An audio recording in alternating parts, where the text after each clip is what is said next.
echt schöne Überraschung heute Morgen erlebt. Wir haben Besuch bekommen von... Also Leute, ich glaube, die Jungs sind begeistert. Eine ganz nette Frau getroffen, Al-Magul aus Karaganda. Lieber Waldemar, wir sind da. Здравствуйте. Вот встретили на заправке. Как вас зовут, извините? Диму. Die Gefangenen mussten in Landwirtschaft, Bergbau und beim Abbau der Region Karaganda arbeiten. Gestern hat hier ein Polizist, ne? Es war ein Polizist, oder? Ja, neben uns gehalten, hat ein bisschen mit uns gesprochen. Erzähl du. Ja. Max, schau mal. Hi, wir sind Dima und Katrin und heute unterwegs mit dem Jakob, den wir hier durch Zufall in Karaganda getroffen haben. Eine echt tolle Begegnung, schön, dass du dabei bist. Und ja, heute quatschen wir gar nicht lange rum. Wir zeigen euch noch ein paar schöne Bilder von Karaganda und was wir gestern noch erlebt haben. Und jetzt geht's für uns nach Chibureki Nummer 1 in Karaganda, oder? Die Original. Original Chibureki. Ja, also, Bayerale! Und ganz zufällig haben wir die Statue von Apak Bajanow entdeckt. Und zwar, bevor wir losgefahren sind, habe ich eine Geschichte über Karaganda bei TikTok gesehen, über einen jungen Mann, der, während er als Hirtenjunge draußen war, hat ein Lagerfeuer gemacht und er hat irgendwas gesucht, damit er das Feuer anzünden kann. Und er hat schwarze Steine gefunden und hat sie einfach ins Feuer geworfen. Und am nächsten Morgen, als er aufwachte, glühten sie immer noch und die Wärme war immer noch da. Und dann ist er mit diesen schwarzen Steinen zu seinen Opa und Vater und Verwandtschaft gelaufen und hat davon erzählt und hat sie gebracht. Und die haben gemerkt, dass es Kohle war. Und irgendwann mal kamen dann die Engländer und fingen an, hier zu graben. Ich weiß mit den Engländern nicht, wie es ausgegangen ist, aber das ist Geschichte von diesem jungen Mann, der als Hirtenjunge die Kohle entdeckt hat, was dann vielen Menschen dann Wärme gegeben hat in Kasachstan. Vielen Dank, Schatz.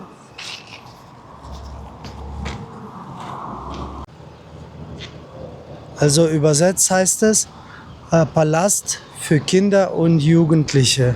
Also ich glaube, das ist sowas wie ein Jugendzentrum. Wir laufen jetzt mal noch ein bisschen durch Karaganda, weil ich hier noch einen echt schönen Park gesehen habe. Der interessiert euch wahrscheinlich auch und mich auch. Und dann nehmen wir euch mit.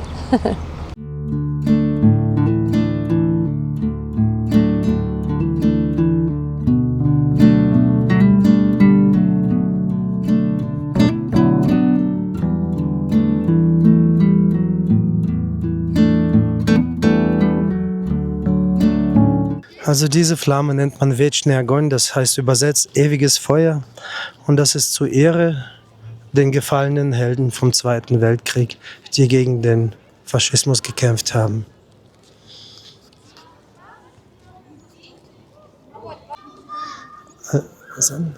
Also wenn ich die Waffen hier sehe, was da steht, sehe ich absolute Tötungsmaschinen.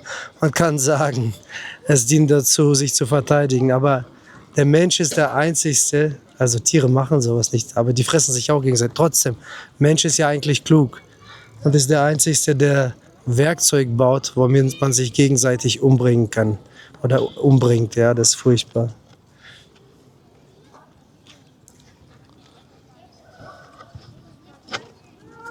Und die Menschen lernen nicht daraus. Es passiert immer und immer und immer wieder.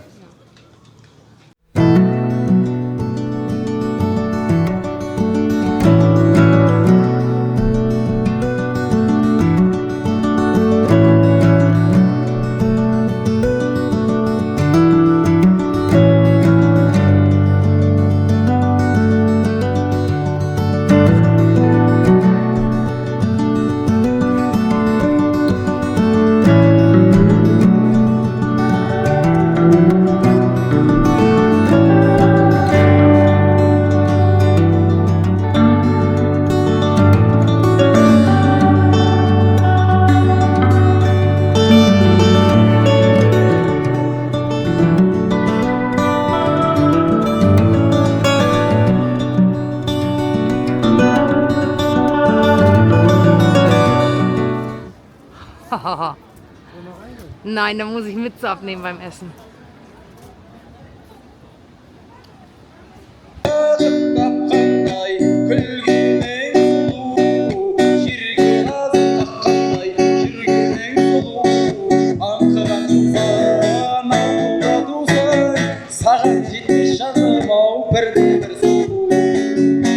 Es ist wieder richtig heiß hier in Karaganda, aber noch lange nicht so heiß wie in Südkasachstan. Jetzt haben wir hier eine echt schöne Überraschung heute Morgen erlebt. Wir haben Besuch bekommen von Jakob Bechter, Jakob Bechter aus Stuttgart. aus Stuttgart. Er hat gesehen, dass unser Auto hier steht, deutsche Nummernschilder. Dann kamen wir ans Auto und dann kamen wir ins Gespräch.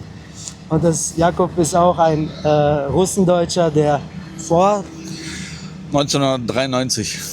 vor langer Zeit auch nach Deutschland ausgewandert ist. Jakob, erzähl mal, hier nimm mal und erzähl mal, wie geht es dir, jetzt wieder hier zu sein? Ja, die Emotionen sind sehr hoch, klar. In Tschetschensk bin ich eine Zeit lang aufgewachsen und dort halt zur Schule auch gegangen und dann die Gegend dort mal abgelaufen.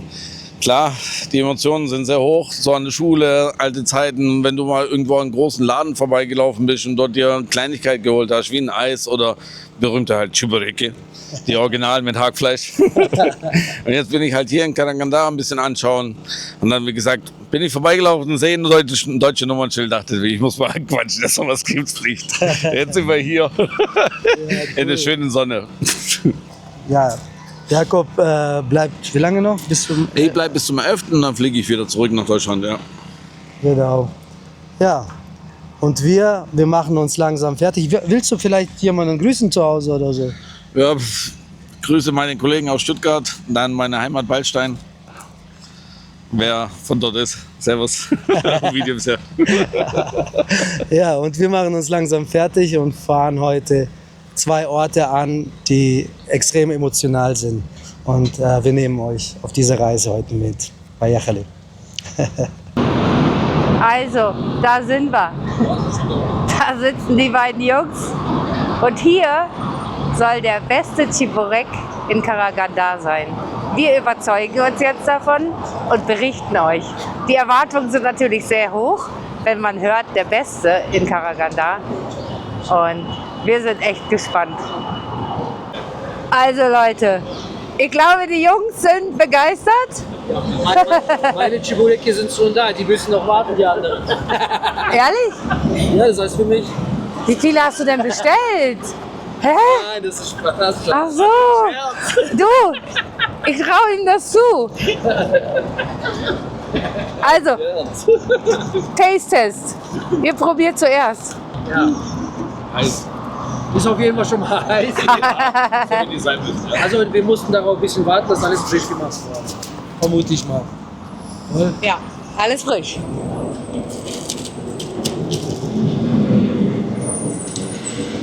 Dauert ein bisschen, bis ihr beim Fleisch angekommen seid, ne? Es gibt 2 verschiedene. Einmal mit mehr Fleisch, bezahlt man ein bisschen mehr, oder? Und einmal mit weniger Fleisch. Aber man muss sich trotzdem bei Tschiburek immer bis zum Fleisch durcharbeiten. Immer. Cool. Also, lasst euch schmecken. Also, wir hatten eine schöne Zeit mit Jakob verbracht. Kurze, aber schöne Zeit. Haben wir viel gequatscht. Und ich muss sagen, also wir haben uns jetzt kennengelernt, aber das hat sich so angefühlt, als wären wir verwandt. Und wir haben die gleiche Denkweise, wir haben den gleichen Humor. Und irgendwie so, als wäre man irgendwo miteinander verwandt. So fühlt sich das an. Aber ich glaube, das ist so, weil wir die gleiche Vorgeschichte haben. Wir haben Väter, die gleiche Erziehung genossen haben. Wir haben eine ähnliche Erziehung genossen. Und ja, das ist auch Prägung von unseren Eltern und unseren Vorfahren, sage ich mal so. Und das spiegelt sich jetzt in diesem Treffen irgendwie wieder. Und das war echt schön und harmonisch. Das war wirklich so, als hätte man einen Verwandten getroffen. Also Jakob, Dankeschön für die schöne Zeit. Dankeschön für die Tschibureki. Und wir wünschen dir alles Gute. Der Jakob ist jetzt noch ins Museum gegangen, da wo wir gestern waren. Und ja, und wir machen uns fertig und fahren gleich weiter. Also, bei Yachale. Ja, und wir haben uns gestern noch ein richtig tolles Museum angeschaut. Und die Bilder dazu wollen wir auch euch nicht vorenthalten. Das war wirklich berührend und emotional. Also es war eine tolle Geschichte. Hier sind die Bilder. Viel Spaß dabei. Das Museum, das ist das Museum, wo ich rein wollte, glaube ich. So cool. Boah, es stinkt. Oh, Hunde verboten. Hunde verboten. Ich sag doch, Karaganda ist einfach meine Stadt. Ich mag's hier so sehr. Hier ist zwar richtig viel Leben, aber es ist so eine ruhige Stadt, so eine entspannte Stadt. Ah, Karaganda ist meine Stadt. Das ist einfach ein bisschen gemein, muss ich mal sagen. Ich musste jetzt 2000 Tenge zahlen und Dimi hat gesagt, er ist hier geboren, er muss nur 1000 zahlen. Nein, völlig okay. Aber wir dürfen hier drin filmen und ich bin so gespannt auf die Bilder. Ich freue mich. Ha, Gerechtigkeit muss sein. Er musste jetzt auch 2000 zahlen, weil sie Wechsel gemacht haben. Doch Ausländer. Schaut euch das an. Wird sogar so ein Video gezeigt. Cool.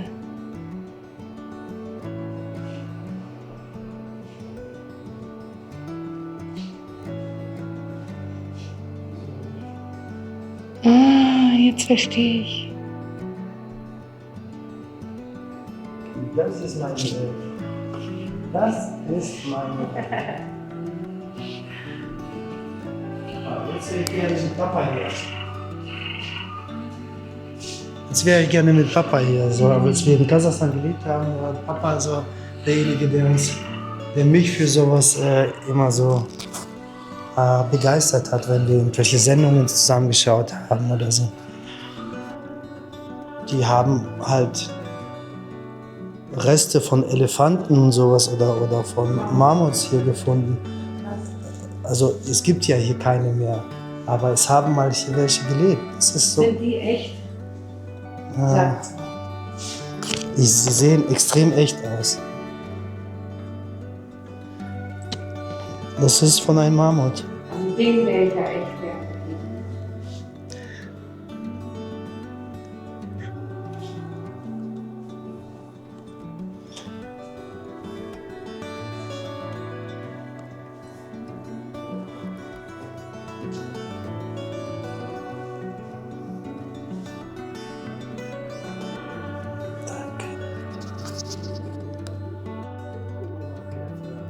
Also für solche schönen Museen zahle ich auch echt gerne Geld, muss ich wirklich sagen. Oh, weiß nicht, darf ich das auf YouTube zeigen?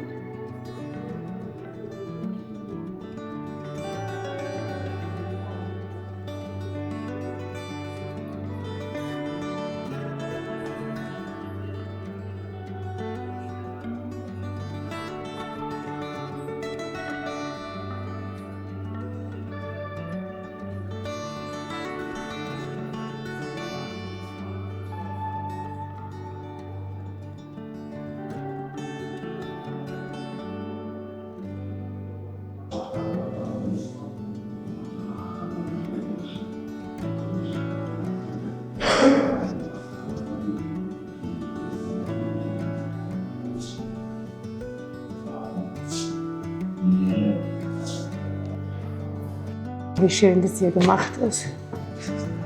Oh.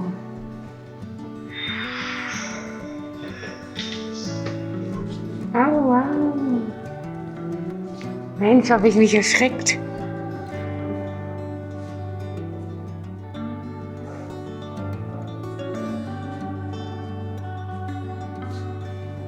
Rosa wäre meins. Für die, die die alten Videos von uns nicht geschaut haben, so ähnlich war mein Brautkleid.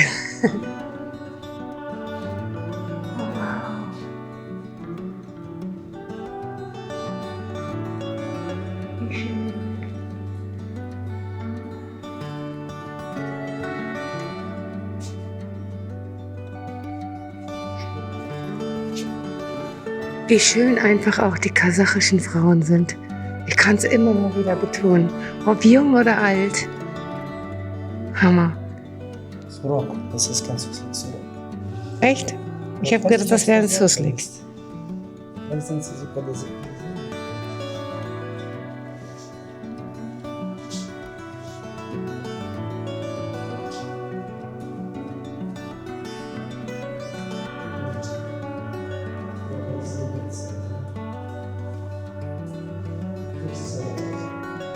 Boah, da kriege ich Gänsehaut.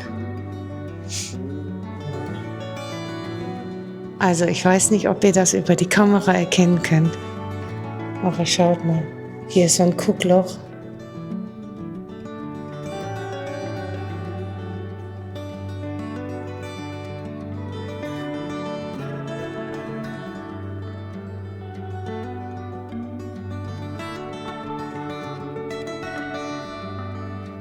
Oh, da kriege ich Gänsehaut.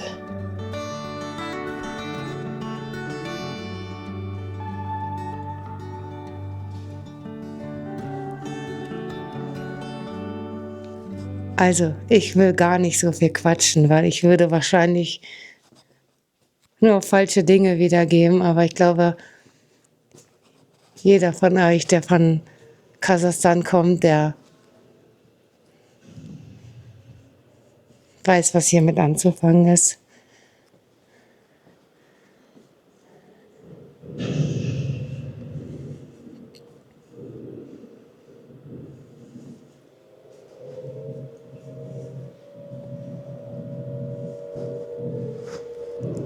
Ich weiß nur, dass ich extreme Gänsehaut habe.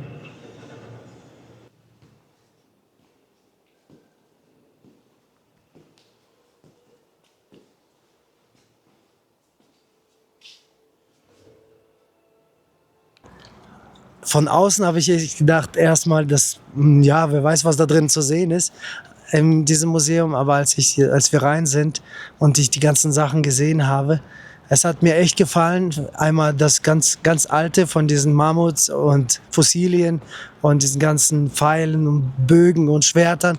Und dann auch die Geschichte, vor allem die Geschichte der Kasachen und dann auch dann vermischt während des Krieges mit den Deutschrussen und den Russen. Und ja, das hat was mit mir gemacht. Irgendwie habe ich mich mich damit verbunden gefühlt, weil es eigentlich unsere Vorfahren hier alles erlebt haben. Ja, hat was mit mir gemacht, kann ich nicht beschreiben. Genau.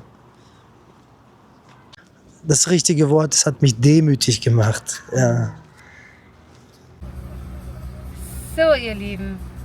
Jetzt alles verräumt.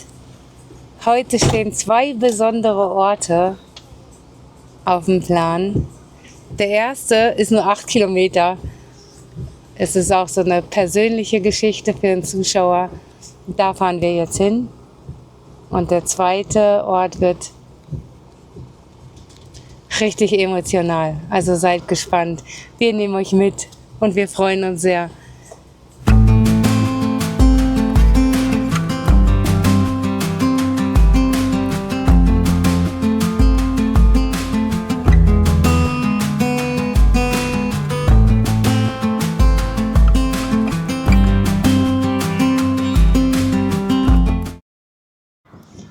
Also, lieber Waldemar, wir sind da. Und wir hoffen, wir sind am richtigen Haus. Und wir zeigen es dir und allen anderen auch sehr gerne.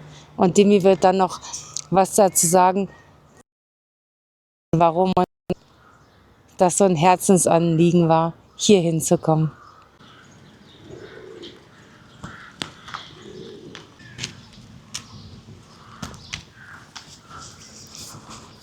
Es ist schön, dass alles so grün ist, aber leider verdeckt es auch so ein bisschen das Haus, wo wir hinwollen. Aber ist ja nicht schlimm, der Waldemar wird es erkennen. 12. Wir wissen jetzt nicht, wo der richtige Eingang ist, weil Ja. 12. Vielleicht das steht ist alles 12, Schatz. Ah, das ist alles 12.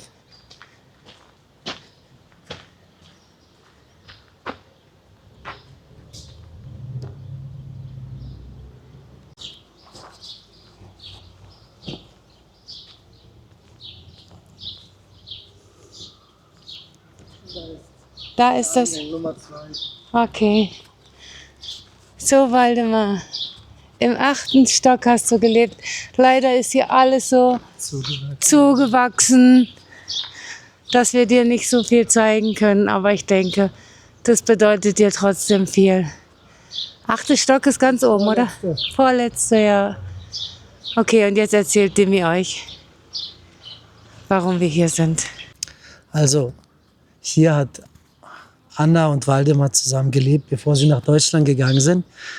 Lieber Waldemar, ich hoffe, das ist wirklich das Richtige, was wir hier gefunden haben, das richtige Haus, richtige Podjest. Ja, und mich hat deine Geschichte sehr berührt. Du hast in einem unserer Videos, unter einem unserer Videos, einen Link geteilt über deine Geschichte und die Geschichte deiner Frau und deiner Tochter Christina und Anna, also Tochter Christina und Anna, deine Frau. Und wir würden gerne diese Geschichte mit den ganzen Menschen teilen. Und ich lasse einfach nur ganz kurz laufen, damit ihr wisst, was es hier geht. Und wir blenden dann den Link, den QR-Code zu diesem Video in unser Video ein. Und in die Kommentare pinnen wir den Link noch ganz oben an, dass jeder das gucken kann. Die Geschichte ist leider nur auf Russisch, aber ich kann so viel sagen, dass Gott durch die kleine Christina, die auf die Welt gekommen ist, sie hatte gleich von klein auf eine Beziehung zu Jesus. Und durch diese Beziehung zu Jesus und durch das Schicksal, was denen widerfahren ist, ist die ganze Familie zum Glauben gekommen. Ich lasse mal kurz laufen.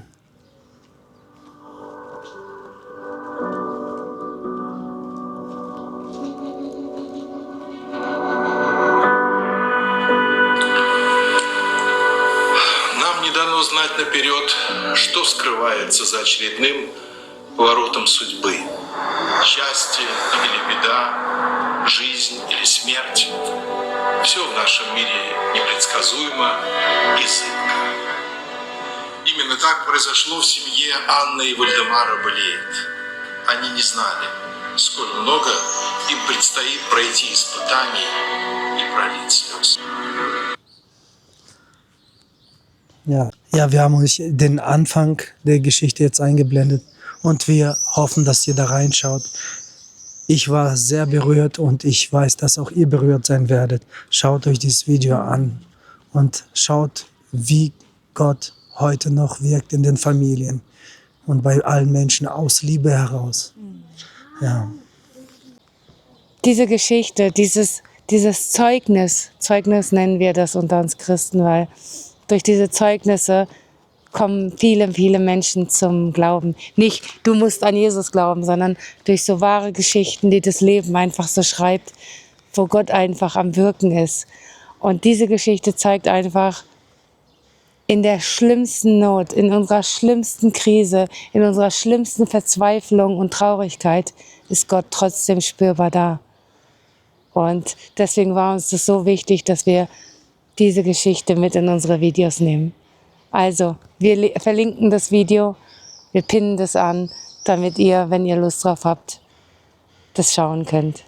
So, und jetzt geht's weiter. Ich weiß nicht, ob ich das emotional schaffe, aber wir fahren jetzt an einen ganz besonderen Ort. Ich habe mich da reingelesen und wir werden banausen, wenn wir diesen besonderen Ort einfach nicht mitnehmen und mit euch teilen. Willst du sagen, wo es hingeht? Also in der Nähe von Karaganda gibt es ein Gulag, wo ganz viele damalige angebliche Staatsfeinde hingebracht wurden und ganz, ganz furchtbar behandelt wurden. Und diesen Ort wollen wir euch heute zeigen und da fahren wir jetzt hin. Genau, es ist ungefähr, glaube ich, jetzt von hier aus, von dem Standort, eine Stunde. Und somit verzögert sich natürlich auch unsere Zeit, also dass wir in Pakorne ankommen. Aber wir können das einfach nicht auslassen. Also, wir nehmen euch mit. Also ich möchte mal was zu Karaganda sagen. Wir sind ja jetzt schon weit aus der Stadt, halten jetzt gerade hier an der Tankstelle, fragen nach Wasser. Aber zu Karaganda. Also, wir haben ja schon einiges gesehen hier in Kasachstan. Oh, heute fällt mir das Reden echt schwer. Wir haben ja schon einiges gesehen hier in Kasachstan. Aber ich muss sagen, Atirau und Karaganda sind so die perfekten Städte für mich. Nicht so riesig, total harmonisch, richtig entspannt. Almaty ist auch eine Wahnsinnsstadt, aber wir waren halt da völlig gestresst. Und weil der Verkehr da echt brutal war. Aber zu Karaganda, ich muss sagen, wir wurden ja von einer Person gewarnt, oh nein, ihr wollt nach Karaganda, da ist alles kaputt, die Straßen sind kaputt und ja, können wir nicht bestätigen. Eine wirklich, wirklich tolle Stadt. Also ich hoffe, wir können noch mal ein paar Tage dort verbringen, weil mir das einfach so gut gefallen hat. Ja, das war unser Fazit. Dimi hat es genauso gut empfunden und ich spreche jetzt einfach mal für ihn. Ich spreche immer für ihn, dann kann ich das jetzt auch machen. Ja, also ich bin sehr, sehr begeistert, muss ich wirklich sagen. Ach ja, und zum Chiburek muss ich sagen, der war nicht schlecht, muss ich ganz ehrlich sagen. Aber der von meiner Schwiegermama ist einfach besser. Und ich muss noch was loswerden. Also es gibt ja ein paar Kommentare. Einige von euch lesen ja auch die Kommentare, das sehen wir ja auch von anderen. Und es gibt immer ein paar Kommentare, die so gegen mich persönlich gehen. Warum ich immer so blöd grinse oder warum man immer mein Gesicht sieht. Dimi ist halt der Fahrer und ich habe ständig die Kamera in der Hand. Und ich möchte dieses Gefühl, was ich hier erlebe in Kasachstan, ja mit euch teilen. Und wenn ich euch persönlich sehen würde, würde ich mich ja auch nicht mit dem Rücken zu euch stellen und euch versuchen zu erklären, wie ich Kasachstan empfinde. Deswegen, es bleibt einfach nicht aus, dass ich mein Gesicht zeige, wenn ich in die Kamera spreche. Also, ich verstehe solche Kommentare manchmal nicht und ich will da auch nicht weiter drauf eingehen, aber ich wollte es einfach mal erklären, warum das so ist. Und ich kann ja nichts dagegen ändern, dass ich hier gerade meinen größten Traum lebe und glücklich dabei bin. Deswegen grinse ich auch immer.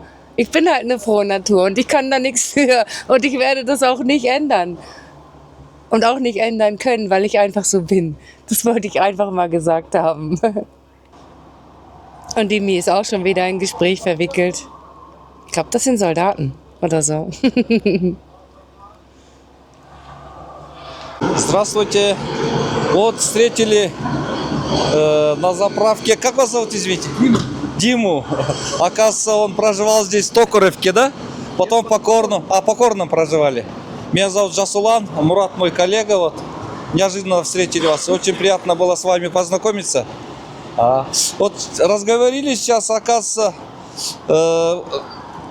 не оказывается, наш одноклассник в Германии, Бернгер Иван, Вегнер, Алеша, Томас, Лилия. Всем привет передаю из солнечного Казахстана. Здравствуйте еще раз. Вот мы встретились в Караганде. Оказывается, вот гости приехали из Германии. Также передаю всем своим землякам, которые раньше жили и переехали в Германию, именно с Актагайского района. Всем привет. Я сын Жаната Ибышева и Нестай Тусупекова. Извините, сейчас я вот продолжу тоже. Я сам тоже родился в Шетском районе, поселок Аксуаил, отсюда 120 километров. Сейчас забыл сказать. Меня зовут Жасулан, фамилия Искендиров. Спасибо большое. Das sind einfach Geschichten, die das Leben schreiben. So schön. Die haben ja hier vorne, ihr habt es ja gesehen, mit Dimi gesprochen und ja, wollten gleich ihre Freunde grüßen, die sie noch von hier kennen, die in Deutschland leben. Für die, die es nicht verstanden haben, Dimi wird es gleich nicht haargenau übersetzen, aber er wird übersetzen, was die Jungs gesagt haben. Oder die Männer, Entschuldigung. Aber sehr, sehr sympathische Menschen, echt. So cool. Also nochmal für die deutschen Zuschauer, die kein Russisch können. Die zwei in Militäruniform haben mich angesprochen, ob ich aus Deutschland komme. Und dann haben sie gesagt, dass sie Bekannte in Deutschland haben und haben auch das Verlangen gehabt, die Leute in Deutschland zu grüßen. Und das ist das, was die vorhin gesagt haben. Die haben sich vorgestellt und haben einfach ein paar Namen genannt, die sie kennen. Und ganz lieben Gruß nach Deutschland gesandt zu den Russendeutschen. Und ja, also man vermisst euch hier, Leute. Ja, und gestern hatten wir auch noch eine Begegnung mit einer ganz tollen Frau. Die hat einen ganz interessanten Beruf. Sie arbeitet bei der Korruptionsbehörde. Das war direkt dort, wo wir auch die letzten 2 Tage geschlafen haben. Und sie sendet auch liebe Grüße an ihre Freundin in Deutschland. Und das zeigen wir euch jetzt. Also, wir haben jetzt hier eine ganz nette Frau getroffen, Almagul aus Karaganda. Und einen Moment. Вечер, у нас сейчас вечер. Я от души всем передаю большой привет с Караганды, всем нашим друзьям, кто переехал от нас. И особенно хочу передать привет своей любимой подруге со студенческих лет, Ира Урбан. Ира, если ты меня слышишь, большой тебе привет. С прошедшим днем рождения еще раз поздравляю тебя. Люблю, скучаю, жду. Всем привет. Thank you. Klasse, спасибо большое. So cool, oder? Dass wir Leute treffen, die sogar noch Kontakt nach Deutschland haben. Von ehemaligen Schulkameraden, die nach Deutschland gegangen sind. Ich finde das schön. Richtig, richtig schön. Und wenn du das Video siehst, ganz, ganz liebe Grüße an dich.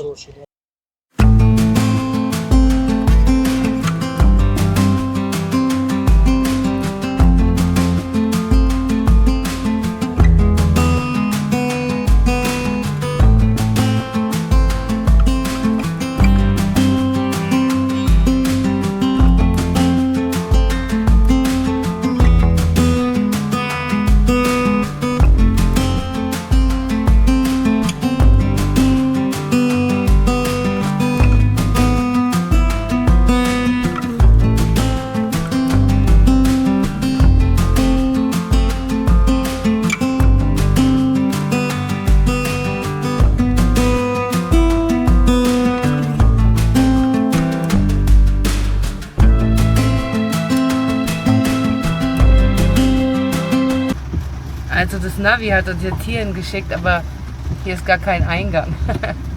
Lass mal auf die andere Seite mal schauen. Hier sind wir richtig. Ja, ihr Lieben, wir stehen jetzt, fällt mir echt schwer. Wir stehen jetzt vor diesem Lager. Ich muss es leider ablesen, weil in Worte kann ich es nicht fassen. Nicht packen, weil es mich emotional echt mitnimmt. Also, das ist Karlak. Das war eines der größten Lager in dem sowjetischen Gulag-Systems und liegt in der Nähe von Karaganda. Besserungsarbeitslager. Da gehen mir schon die Nackenhaare hoch, echt.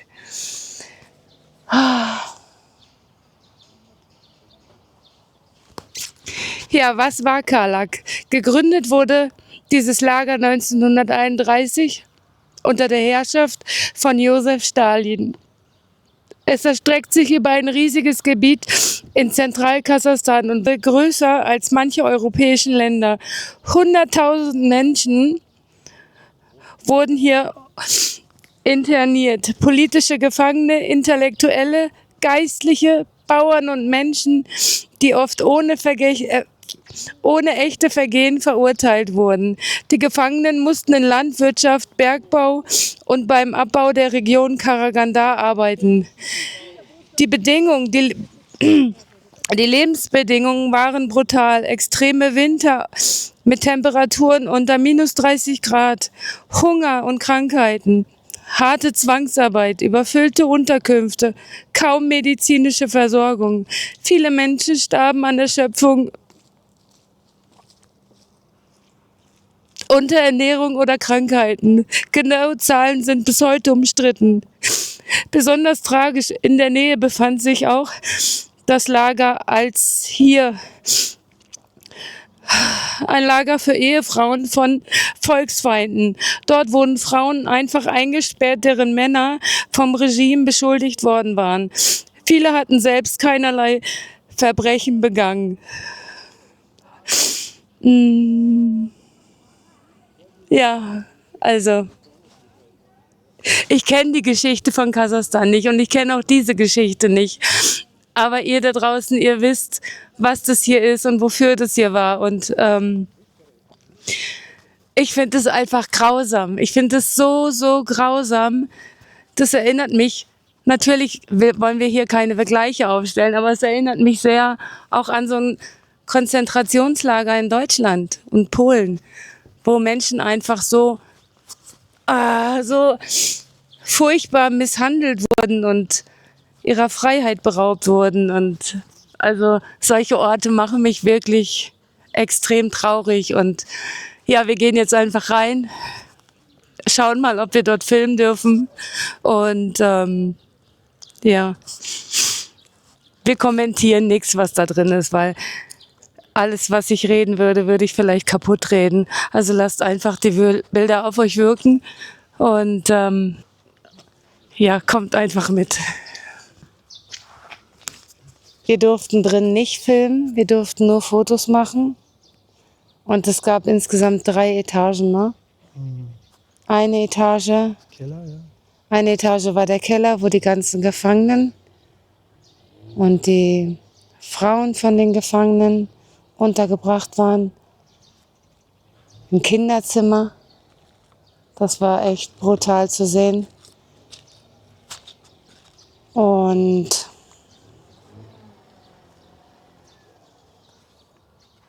ich werde aus den Fotos, ich werde die ganzen Bilder hintereinander einfügen, damit ihr einen kleinen Überblick bekommt, was hier in dem Museum ausgestellt wird. Auf jeden Fall gibt es mehrere Sachen.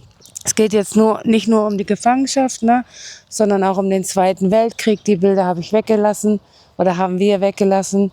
Es geht wirklich nur um die untere Etage, wo die Gefangenen halt untergebracht waren. Und ich weiß noch nicht, es gibt auch eine Etage wegen der Hungersnot, ne, Ja. die hier in Kasachstan ganz furchtbar war. Ich muss mich aber erst vergewissern, ob wir die Bilder überhaupt nutzen dürfen oder ob die zu grausam sind, um die öffentlich zu zeigen auf unserem Kanal. Ja, also ich habe das nicht erwartet, bin ich ganz ehrlich. Also mein Eindruck ist, als ich reingegangen bin und habe erstmal gesehen, die ganzen Kinder, die da so schrecklich aussahen, habe ich echt gedacht, das ist hier passiert. Aber das hatte was mit der Hungersnot zu tun. Und dann wurde uns was gezeigt, wo, ja, es waren ja viele politisch Gefangene hier, die Wissenschaftler waren oder halt einen politischen Einfluss. Die durften einfach ihre Arbeit hier ausleben. Man hat dann auch irgendwo das Gefühl gehabt, ey, denen ging es doch nicht so schlecht hier. Irgendwo kurz das Gefühl gehabt, oben in diesen Räumen, wo die einfach ihre künstlerische Art ausleben konnten oder wissenschaftliche.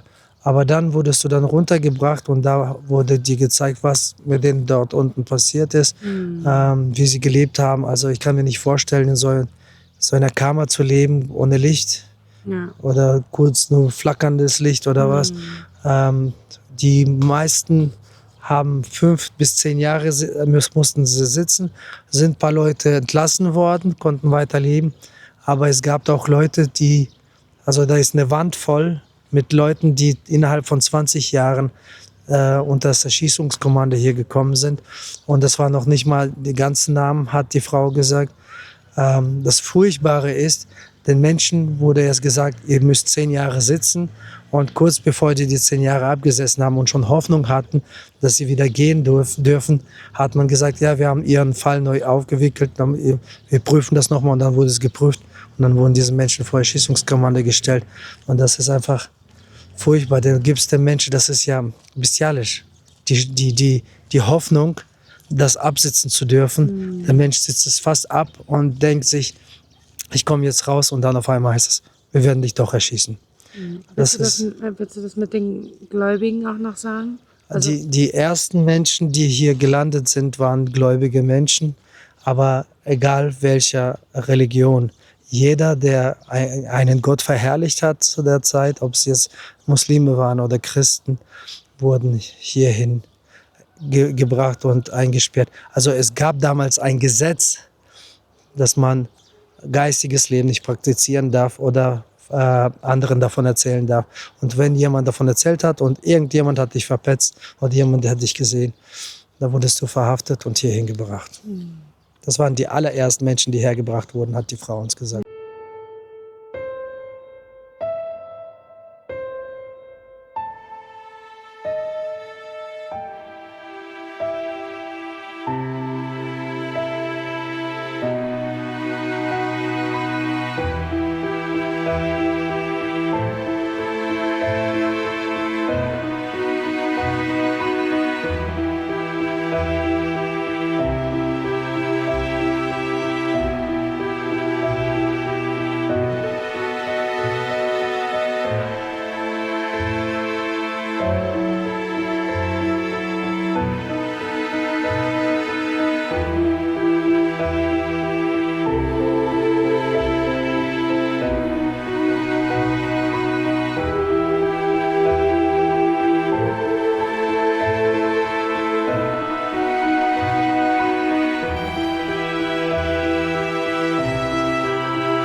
Jeder, der hier hinkommt, der bekommt jemanden an die Seite gestellt und die zeigt dir dann alles, erklärt dann alles. Aber sie hat halt auch ein Russisch gesprochen, was Demi halt auch einfach nicht verstanden hat. Nicht immer, also den größten Teil schon, aber es war halt sehr schwierig, sie zu verstehen. Und ich denke, wir beide werden uns heute Abend mal einen Film oder eine Doku darüber anschauen. Ja. Also die Ja. Frau hat schon wahrscheinlich ein gutes, richtiges Russisch gesprochen. klar. Das ist hochgebildetes Russisch. Das Problem ist, ich kenne nur das Dorfrussisch und das Russisch, was ich mit meinen Eltern und zu Hause gesprochen habe, mit meinem Bruder. Wenn ich jetzt im Fernsehen Politik oder irgendwas gucke, ich verstehe auch nur Bahnhof. Ich kann mich auf der Straße mit jemandem unterhalten, aber wenn es um solche Sachen geht, da verstehe ich die Hälfte nicht. Ja, deswegen, wir schauen uns das mal heute Abend an. Aber ich meine, ihr Russlanddeutschen, euch müssen wir die Geschichte nicht erzählen. Ihr wisst es. Aber die Leute, die uns zuschauen, die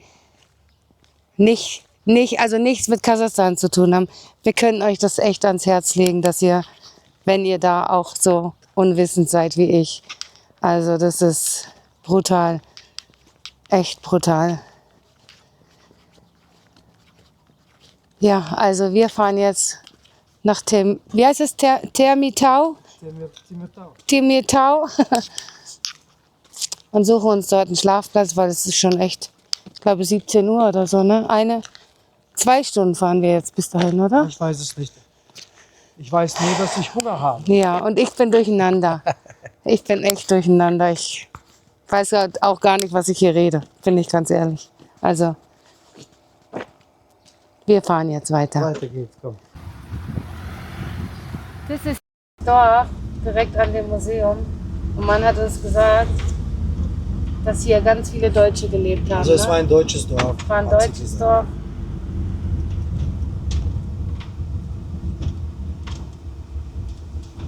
Wie heißt er? Weiß ich nicht. Müssen wir hinzufügen, den Namen. Blenden wir ein.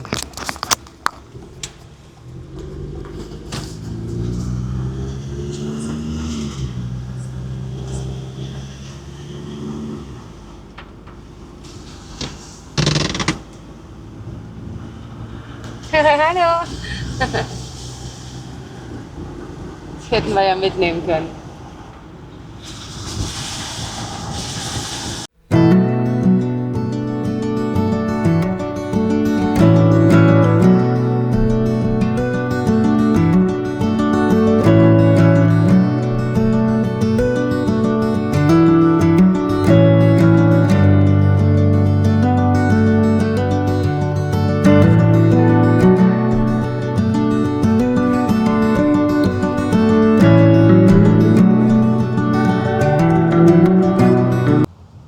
Ihr Lieben, wie ihr seht, wir sind wieder in Karaganda.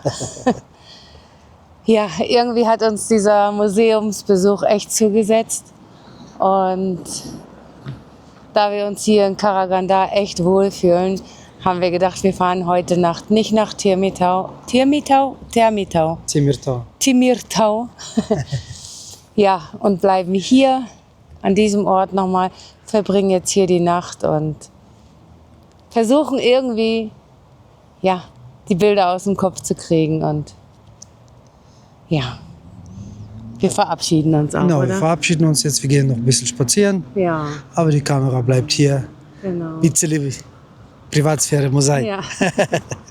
Ja, also ihr Lieben, wenn nichts Spannendes mehr passiert, dann sehen wir uns morgen und ja. Ich habe heute keine Worte. Katrin ist auch mal mundtot. Die Tage gibt's auch. Also, bis morgen. Ciao, ciao. Guten Morgen. Morgen. Wir hatten wieder eine richtig fantastische Nacht hier, oder? Ja, gut geschlafen. Ja, Komisch richtig. geträumt, aber gut geschlafen. Ja, Dimi holt jetzt noch schnell Würstchen im Schlafrock, weil direkt gegenüber gibt's ein Geschäft. Ups. Direkt gegenüber gibt's ein Geschäft, wo man so frisch gebackene Sachen bekommt. Und dann machen wir uns auf nach, ich kann den Namen einfach nicht aussprechen. Temirtau. Genau, also. Max. Wir haben einen guten Freund, Max Richow. Wir werden dein Haus heute suchen und hoffentlich finden und dir das zeigen können. Ja, und deine Schule. Und deine Schule, ja. Also, wir nehmen euch nachher mit. Ja, und ich glaube, ich muss noch was loswerden zu gestern. Also erstmal will ich mich entschuldigen für meinen emotionalen Ausbruch. Aber ich habe zwar vorher gelesen, was an diesem Ort passiert ist.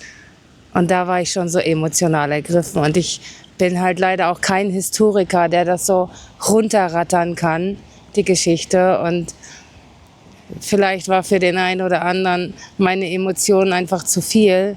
Aber ich bin halt so. Ich bin wirklich eine Frohnatur. Aber wenn es dann so Orte gibt oder Geschichten, die mich so emotional total abholen, dann versinke ich da oft drin. Und ich merke heute noch, wie mir der Museumsbesuch nachhängt, wenn ich darüber nachdenke, wie viel Leid, wie viele Familien dort auseinandergerissen worden sind und ja, wie viel Ungerechtigkeit dort passiert ist.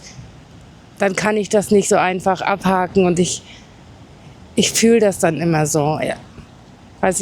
Viele von euch sind wahrscheinlich genauso emotional und ich kann in bestimmten Momenten wirklich kalt sein, wirklich, wo andere vielleicht sagen, dass es eine Tragödie ist. Ich kann auch kalt sein, aber in dem Moment, ich konnte meine Gefühle einfach nicht zurückhalten.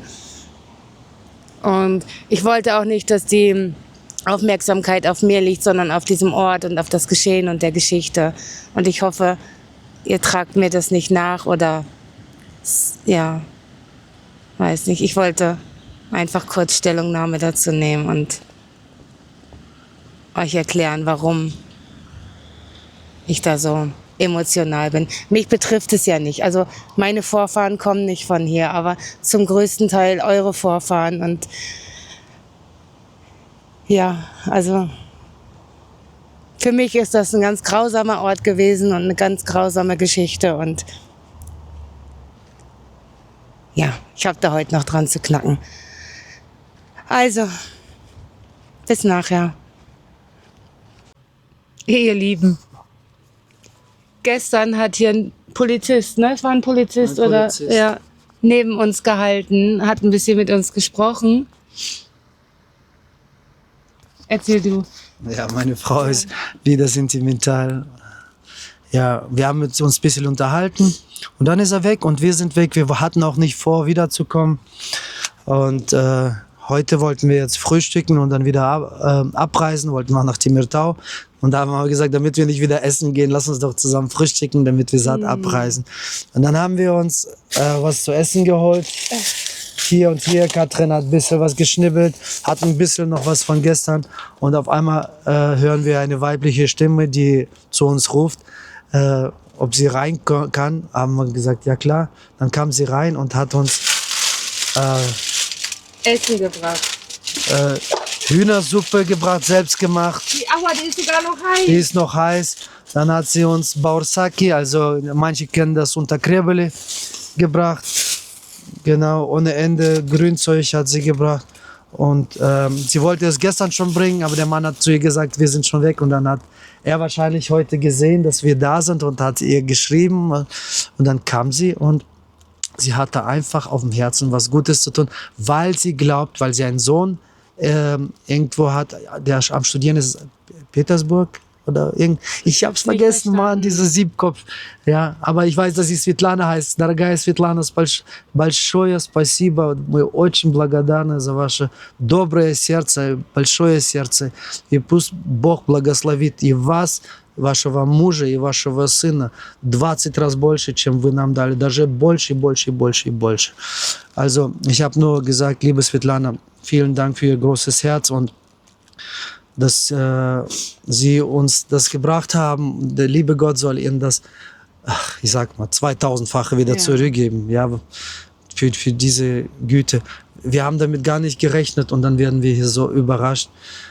Wow, das ist heftig. Das ist nicht nur heftig, das ist einfach Gastfreundschaft und Nächstenliebe. Nächstenliebe, ja. Absolut. Also wir sind jetzt so versorgt, wir können da 2 Tage von essen. Das ist einfach unglaublich. Ganz liebe Grüße auch von mir, liebe Svetlana. Vielen, vielen Dank. Und auch ganz liebe Grüße an deinen Mann. Das berührt mich so sehr. Ich weiß gar nicht, wohin mit meinen Gefühlen gerade. Ja. Ich bin noch so am Wasser gebaut durch gestern, so emotional und jetzt heute das wieder. Also ich bin einfach dankbar. Ich würd sagen, Leute, das ist Reichtum. Nicht Finanzen sind gut und wichtig, die geben gewisse Sicherheit. Aber wahrer Reichtum ist ein gebendes Herz, ein liebendes Herz. Das ist der wahre Reichtum, Leute. Und diese Frau werden wir so bald nicht vergessen. Und weil wir sie segnen und glücklich sind, wird auch sie gesegnet sein. So funktioniert die ganze Sache mit unserem lieben Gott und Herrn Jesus Christus. Ja. Amen. Amen. Oh, und wir können heute frisch gekochte Hühnersuppe essen. Ich freue mich so sehr darauf. Weil so langsam geht Lackmann nicht mehr. Das ist Lackmann, das ist mit Nudeln. Nein! In anderem Format. Das ist Nudelsuppe. Ja. Also, wir essen jetzt und dann machen wir uns auf. Krass. Wir sind jetzt gerade vom Parkplatz runter und da kam die Svetlana noch mehr mit dem Mann. Schaut einfach mal. Die hat gesagt, guck mal, da ist da drinnen der Platz, wo wir gestanden haben. Rechts abbiegen. Damit wir nicht vergessen, wo wir gestanden haben. So süß, oder? So cool. Sie hat, glaube ich, gespürt, wie sie echt Karaganda mag. So eine nette Geste einfach. Ich bin überwältigt. Was soll man da wiedergeben? Hä? Was soll man da wiedergeben? Ganz liebe Grüße, Svetlana. Wirklich. Und an deinen Mann. Ich weiß leider nicht, wie er heißt. Weißt du das? Ich habe Wieder vergessen. Namen gesagt, aber Ja, also so ein tolles Ehepaar einfach. So, jetzt fahren wir aber nach Eisenberg. Mein Schwiegerpapa hat gesagt, Tiermetau heißt übersetzt Eisenberg. Also, wir fahren nach Eisenberg. Und zu unserer Linken sehen wir das Stadion von Karaganda. Schachtjor Karaganda. Schachtjor Karaganda.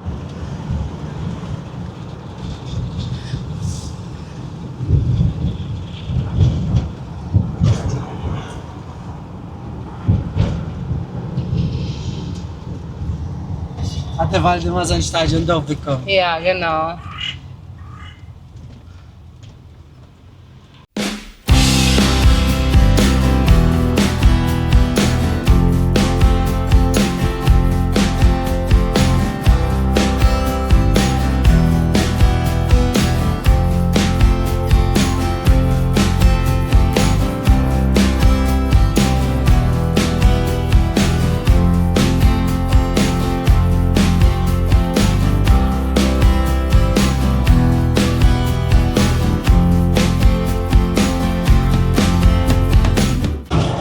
Max, schau mal.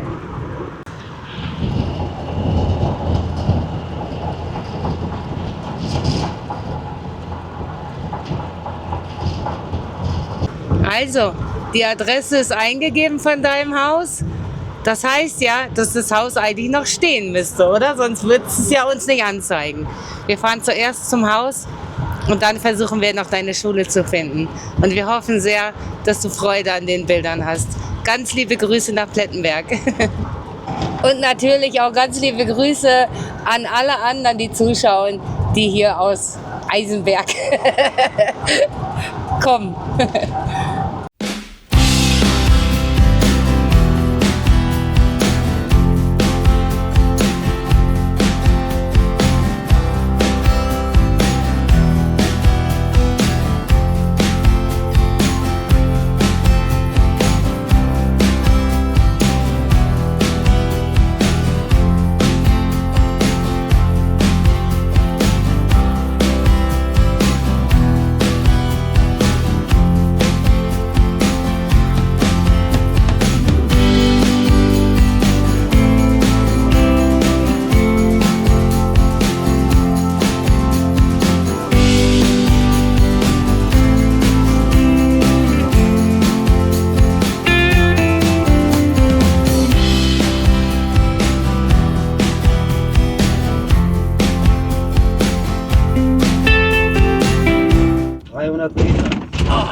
Rechts abbiegen.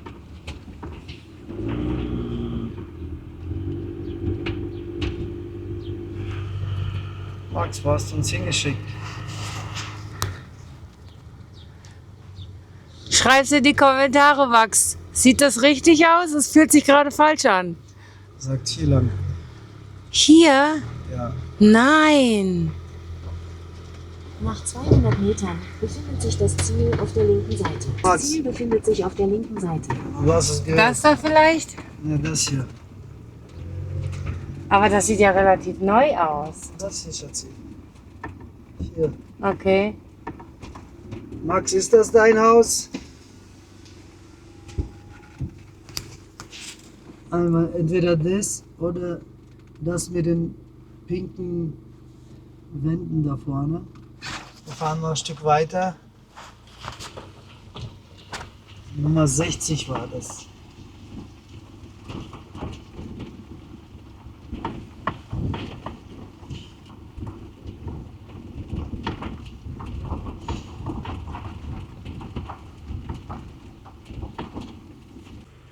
Schau mal, wir haben das hier eingegeben und das ist identisch das Haus, was da zu sehen ist.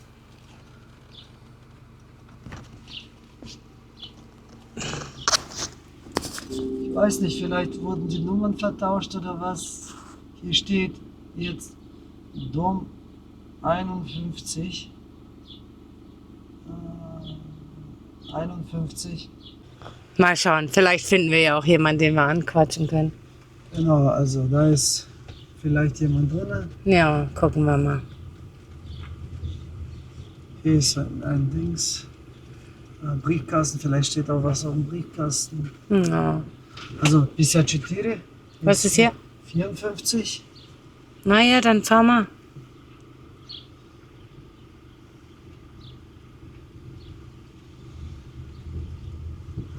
»80, 55. Also, ich habe 2 Männer gefragt, die waren sehr freundlich, haben sich total für uns interessiert. Wieder Leute aus Deutschland, wie geht es euch in Deutschland und so weiter. Aber Max, die sind der eine wohnt seit 2017 hier, er kennt keine Familie Richow. Aber er hat mir gezeigt, wo das Haus ist und jetzt fahren wir dahin. Und ich hoffe, die Häuser wurden nicht umgeändert, die Nummern, sodass wir wirklich dein Haus finden. Wenn da draußen jemand ist am Haus, werde ich natürlich fragen. Also. Hallo. Здравствуйте. Maxim, wir denken, auch wenn wir dein Haus nicht finden, falls es vielleicht nicht mehr steht, freust du dich trotzdem ein bisschen über Bilder aus deinem Dorf, oder? Oder nicht aus deiner Stadt, Entschuldigung. Aber hier gerade fühlt es sich wie Dorf an. Das ist, glaube ich, ein Stadtteil. Ja, genau. 57, 57, genau. 77. Ich hoffe, ich berühre die Leitung nicht. Jo, die sind nämlich ganz schön tief. 73, 58. Richard. Das Blaue. Maxim, wir haben es gefunden. Yay. Warte mal, ich frage nochmal den Jungen. Ja. Ah, guck mal, deutsche Flagge sogar. Am Auto. Da. Hier steige ich nicht aus. Hier wimmelt es von Hunden.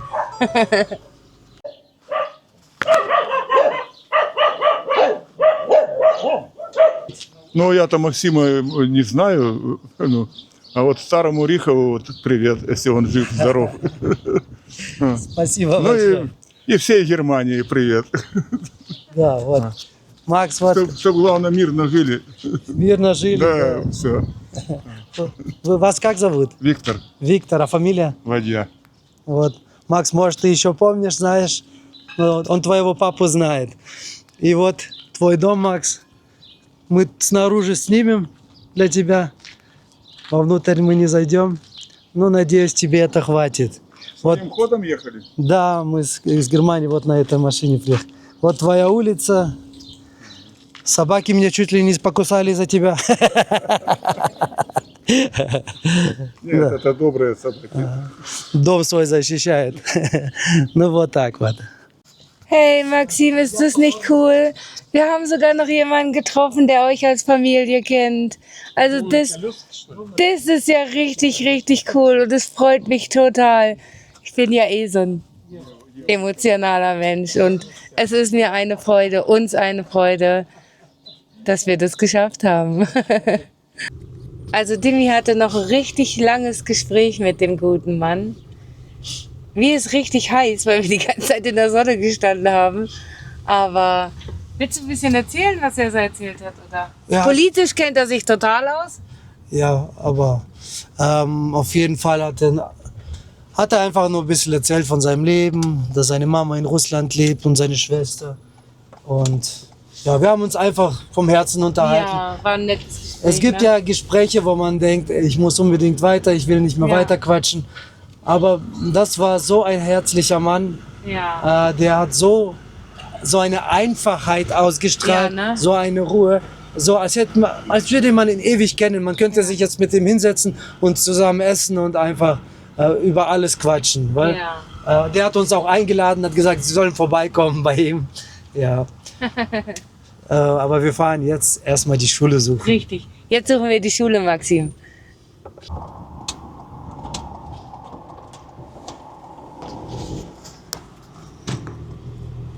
So, Maxim. Die sehen so aus wie unsere Schule. Aber die sehen sie alle ähnlich. Ja. Wir gehen gleich auf den Schulhof, damit man ein bisschen mehr sieht. Ja, richtig. So, Max, hier stehen wir. Dies ist wahrscheinlich der Schulweg, den du früher immer gegangen bist. Na, klopft dein Herz schon? Ich weiß nicht, wann du das letzte Mal hier warst, aber das ist deine Schule, mein Freund. Ich weiß nicht, wie viel ich davon filmen darf. Ich werde jetzt mal einfach draußen ein bisschen so aufnehmen. Und Leute, jeder, der hier mal zur Schule gegangen ist, schreibt doch bitte in die Kommentare, wer außer Max das hier wiedererkennt. Schule Nummer 23 in Timurtau. Die sieht so aus wie meine Schule, wo ich war, in Pokorne. Ja. Ich weiß jetzt nicht, ob hier Unterricht ist oder nicht. Ich filme mal nur kurz in den Eingang. Ja, da muss man halt durchgehen. Man kann nicht einfach rein, da ist wie so eine Art Security. Man hört auch Kinderstimmen von da drinnen. Also ich will nicht weiter stören, deswegen gehe ich jetzt wieder. Max, hier hast du dich bestimmt öfters mal geprügelt. Ich kenne das, bei mir war nicht anders. Ich bin stärker, nein, ich bin stärker, komm, wir finden es raus. Und dann ging's los. Und nach der Schlägerei, 5 Minuten später, hat man wieder zusammengespielt, nachdem man Zähne eingesammelt hat. So, das war's von dieser Schule, von deinem Haus, Max, von dem älteren Mann. Er sagt euch lieben Gruß, hat nach deinem Papa gefragt, wie es ihm geht. Ja, hat mir erzählt, na Provodachu was был, in der Verabschiedung von euch, bevor ihr nach Deutschland gefahren seid, war er da. Ihr habt Krebse gegessen, hat er gesagt. Also, ich hoffe, dir hat's gefallen. Ich hoffe, euch hat's gefallen, Leute, die ihr von hier kommt und das ein bisschen sehen konntet. Jetzt fahren wir weiter, suchen uns einen Stellplatz und ja, schauen wir mal, was heute noch passiert bei Jacheli.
Also heute gestaltet sich unsere Schlafplatzsuche echt schwieriger wie gedacht. Es gibt ja hier in Timurtau einen Riesensee, aber alles, also die eine Seite ist voll privatisiert. Man kommt gar nicht wirklich dran. Jetzt sind wir mal auf die andere Seite vom See gefahren, aber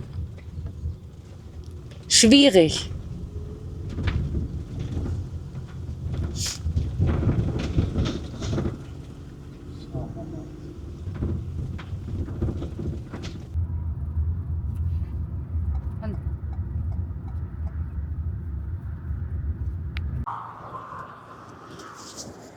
Wir haben unseren Schlafplatz endlich gefunden. Ja. Das war heute echt nicht so einfach. Also haben wir so nicht erwartet, dass in Timurtau alles so zugebaut ist. Und ja, aber das hat uns veranlasst,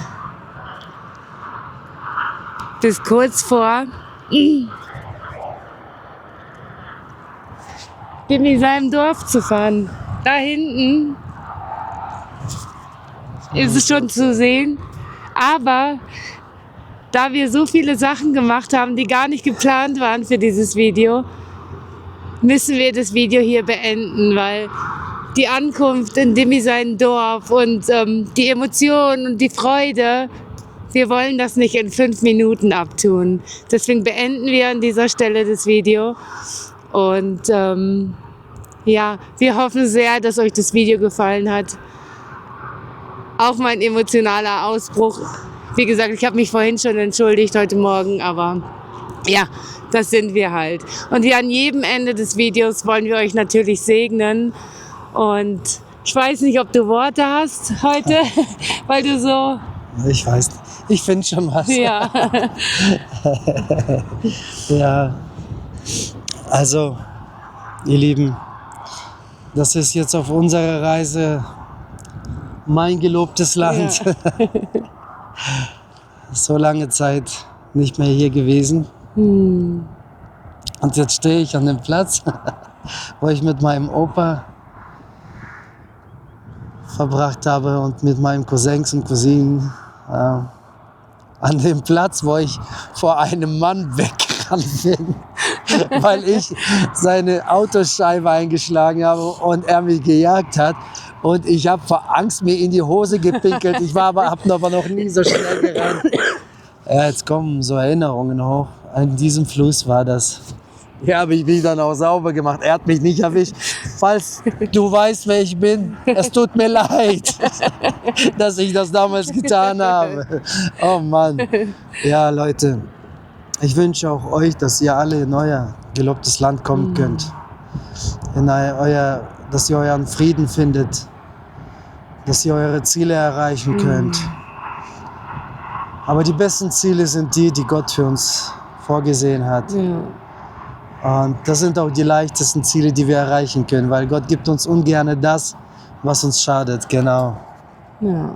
Ich wünsche euch von ganzem Herzen alles Gute und segne euch mit Frieden des Herrn, mit Erreichen der Ziele, Ich habe heute keinen Bibelvers für euch, Leute. Ich bin gerade einfach ein bisschen durcheinander. Wir haben gar nicht heute gewollt, hier anzukommen. Und tatsächlich hat das Ganze dahin geführt, dass wir immer weiter gefahren sind und jetzt hier stehen. Ja.